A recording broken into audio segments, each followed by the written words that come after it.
Bienvenidos a la primera entrega de Sobre la Cama Podcast. Mi nombre es Miguel Ángel Velázquez, estudiante de prácticas musicales del Tecnológico de Arango. Y hoy estoy con un invitado muy especial, Gustavo Arteaga, licenciado en Humanidades con énfasis en literatura de la Universidad de Antioquia, artista y luthier. Además, tengo el honor de presentarlo como mi tío. Miguel, hola, buenas tardes. Buenas tardes. Bueno, acá estamos para conversar sobre el patrimonio cultural y sobre cómo los vivimos nosotros a través de la preservación de un objeto muy importante para nuestra familia, las orquídeas. Ambos usamos el arte como medio para conservar una orquídea que le pertenecía a mi abuela, o le pertenece a mi abuela, transformándola en un cuadro prensado. Las flores han tenido siempre un papel esencial en nuestra familia. Mi abuela nos ha enseñado a cuidarlas con el mismo amor con el que ella nos cuida a nosotros. Y entre todas, la orquídea es su flor favorita. La idea de esta entrega es compartir con ustedes cómo un objeto aparentemente simple puede convertirse en legado y patrimonio. Bueno, tío, ¿por qué se decidió que esta orquídea iba a estar prensada en un cuadro y no conservarla de otra manera? Bueno, retomando el saludo, Miguel, muchas gracias por invitarme a tu nuevo podcast. ¿Me puedes repetir la pregunta, por favor? Claro. ¿Por qué se decidió conservar esta orquídea prensándola en un cuadro y no de otra manera? Bueno, dentro de todas las, o dentro de algunas de las eh, expresiones del arte y dentro de todo lo que son los soportes artísticos, dentro de ellos, pues uno de ellos obviamente son los bastidores. Cuando se inventa la fotografía, entonces se ve la necesidad de tener un soporte aún más cuidadoso para conservar todo tipo de imágenes. Entonces en este caso decidimos que fuera un cuadro, pues porque el cuadro no solo soporta en la parte posterior del objeto, sino que el vidrio también ayuda a proteger y que esa memoria se conserve por mayor tiempo. ¿Listo? Porque objetos como este cuadro, que para muchos aparentemente puede ser algo muy simple, se pueden convertir en una especie de patrimonio. Bueno, hay que tener en cuenta que todo patrimonio tiene una característica y es que permite preservar la memoria, ¿cierto? Permite preservar la memoria, la cultura, eh, algunas acciones de determinada sociedad. En este caso estamos hablando de una microsociedad, ¿cierto? Pero ¿qué Sí. es una microsociedad? Estamos hablando de la familia, pero estamos utilizando un objeto que si hablamos de la orquídea, pues vamos a pensar inmediatamente en Colombia. Finalmente la orquídea es el objeto simbólico de Colombia, ya que Colombia pues es el que tiene el mayor número de orquídeas en el mundo. Entonces, la orquídea hace parte de un asunto muy especial, no solamente social, pues no solamente como Colombia, como país, sino que nuestra familia, por ser el objeto que mi madre, tu abuela, pues conserva más en su memoria, por ser para ella la flor que mejor representa la belleza dentro de la naturaleza. Sí, relacionando eso con la cultura del país, me quitaste como las palabras de la boca. Te iba a preguntar que como artista y como lector, ¿qué conexión le ves de ese objeto a la mi memoria histórica y cultural del país? Pues como venía diciendo allí, ¿no? Es un asunto que tiene que ver con algo que nos representa, ¿cierto? Entonces, por eso como patrimonio es importante porque es lo que nos representa ante el mundo y es lo que nos seguirá representando y las siguientes generaciones lo tendrán como emblema de alguna manera. Antioquia, por ejemplo, dentro de todo ese conjunto de departamentos, de esos 32 departamentos que tenemos, pues precisamente Antioquia es el departamento que más de todas esas tipos de orquídeas hay, es el que más tiene y el que más las ha conservado. Por eso inclusive en la ciudad de Medellín se construye el orquideorama, para poder mostrar en ese gran espacio todos esos tipos de orquídea. Entonces ya se convierte la orquídea en en un símbolo para nosotros, ¿cierto? Y al ser un símbolo, ya que está rescatando la memoria, entonces se convierte en un patrimonio. ¿Por qué crees que el arte y la memoria siempre van de la mano? No hay, si nos basáramos, por ejemplo, en las pinturas rupestres, allí ya tendríamos un patrimonio de la humanidad, ¿cierto? Lo que inicialmente pudo haber sido simplemente unos garabatos que alguien hizo por allá solamente para expresar lo que sintió en medio de la casa, con el tiempo se convirtió en un patrimonio, porque es lo que nos habla de una memoria nuestra, antigua, pasada, como lo queramos llamar. Entonces eso se convierte en patrimonio.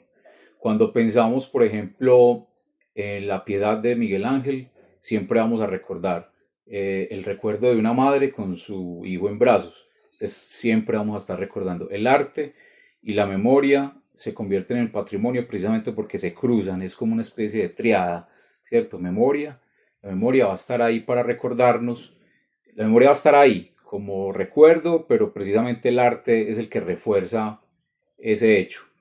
El puente de Boyacá, que hoy día se reconoce como una obra artística por los detalles que tiene, se convierte para nosotros en un patrimonio cultural, ¿cierto?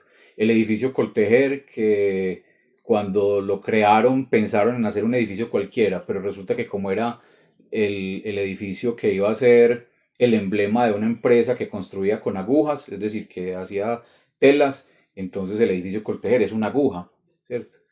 Eso también de Sí. alguna manera es un elemento artístico que está incrustado dentro de la arquitectura. Entonces mira que todo tiene relación, ¿cierto? Siempre la memoria a través del arte va a tener mayor fuerza en el recuerdo y en la prevalencia precisamente de la memoria.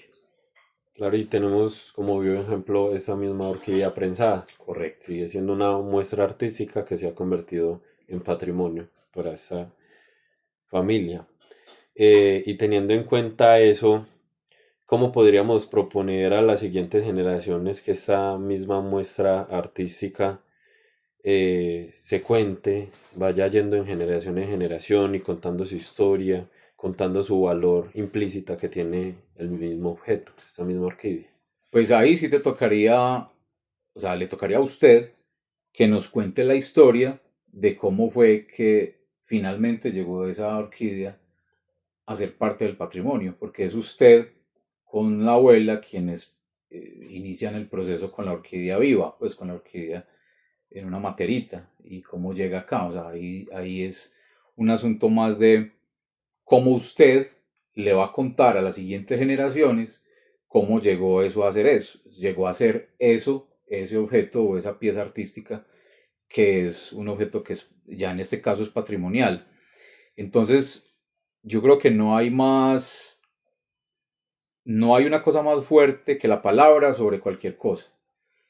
El objeto puede contarse solo, como objeto, pero cuando hay una narrativa detrás del objeto, eso le va a dar la fuerza que usted quiera para que prevalezca, ¿cierto? Si vamos, por ejemplo, volviendo al asunto del arte, al cementerio de San Pedro y vemos el mausoleo de cualquiera de esos grandes personajes que hay allá, por ejemplo, Pepe Sierra, vemos un mausoleo muy bonito, tiene unas placas muy interesantes, pero eso toma fuerzas precisamente cuando alguien nos cuenta la historia de quién era Pepe Sierra y de por qué está, eh, iba a decir sembrado, porque está precisamente sepultado al lado de su esposa y por qué cuando vamos a ver la tumba de Pepe Sierra debemos inclinarnos para poder leer el epitafio que hay. Eso no es Mm. gratuito, ¿cierto? No es gratuito que simplemente parándonos al frente de la tumba podamos leer el epitafio, no. Debemos inclinarnos, casi que haciéndole una reverencia al personaje para poder leer lo que dice allí. Entonces es quién y cómo se cuenta la historia, ¿cierto? Entonces cuando hablamos de las próximas generaciones es, no solamente es el objeto, sino que no se pierda la narrativa que hay detrás del objeto, porque si no, el objeto perderá entonces ese valor como patrimonio. Puede ser como un concepto muy de herencia oral, Sí, correcto. contar así, pero también podría haber como una propuesta de escribir un cuento, Sí, correcto. escribir una historia. Sí, Sí, precisamente, por eso te decía al principio, el valor del oral, ¿cierto? El valor del oral siempre va a estar inclusive por encima de todas estas cosas, ¿cierto? De todo esto que nos representa. Yo ahorita mencionaba, por ejemplo, las cavernas de Altamira, por ejemplo. Están las imágenes, nadie nos contó la historia, las descubrimos tiempo después, pero las mismas imágenes nos están contando una historia, ¿cierto? Como lo que luego fueron los cómics. Entonces, eso ya nos está contando una historia independiente de si hay una voz que nos esté contando la historia o no, cuando las descubrimos, estaban simplemente puestas allí. Pero estaban dibujadas de tal manera que con solo observarlas leemos una historia. Lo mismo que encontramos en las grandes pirámides, por ejemplo. ¿Cierto? Están unos dibujos o están unos grabados en piedra o en granito o en marmolina, pero cuando las leemos estamos leyendo una historia, no es simplemente una imagen puesta allí. claro. ¿Cómo crees? Bueno, nosotros como artistas, ambos que somos artistas, ¿cómo creerías que la memoria familiar podría influir en la formación artística de cada persona? Yo creo que cada vez que escribimos algo, cada vez que dibujamos algo, cada vez que compartimos algo de lo que hacemos, ya estamos precisamente compartiendo ese asunto cultural, pues ese asunto artístico, más de cultural artístico. Porque cultural es todo lo que hacemos, ¿cierto? Estamos inmersos dentro de una cultura. Pero cómo hacerlo es precisamente no dejando morir esas historias. Porque esas historias nos invitan a crear una imagen, a crear una historia, a esculpir algo, ¿cierto? O sea, siempre Sí, que, que podamos recordar una historia, podemos también con las nuevas generaciones llevarlas a plasmar esas historias. ¿Cómo las plasmamos? A través del arte, ujú, independiente de lo que diga el uno o lo que diga el otro, que es el arte, ¿cierto? Porque ya nos estaremos metiendo pues en un cuento que es bastante arisco. Pero entonces es simplemente eso, o sea, para uno no meterse en ese tipo de, como de discusiones decimomónicas, es simplemente el arte como aquello que hacemos los seres humanos precisamente para, de alguna manera, restablecer la memoria o de otra manera simplemente plantear un cambio en ciertos paradigmas que tenemos, pero que quede la memoria plasmada en él, ¿cierto? sí. Entonces, siempre es en la escritura, en el dibujo, en la pintura, en todo lo que hagamos. Porque todo siempre nos va a recordar algo.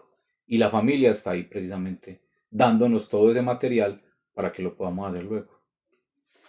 Listo, y para finalizar, una frase corta, ¿qué significa para ti esta orquídea prensada? Eh, a mí me parece un objeto muy bonito. Cuando usted me lo entregó para que hiciéramos ese detalle, pues a mí me pareció muy bonito. Primero, el detalle que tuviste, ¿cierto? De guardarla. O sea, primero la,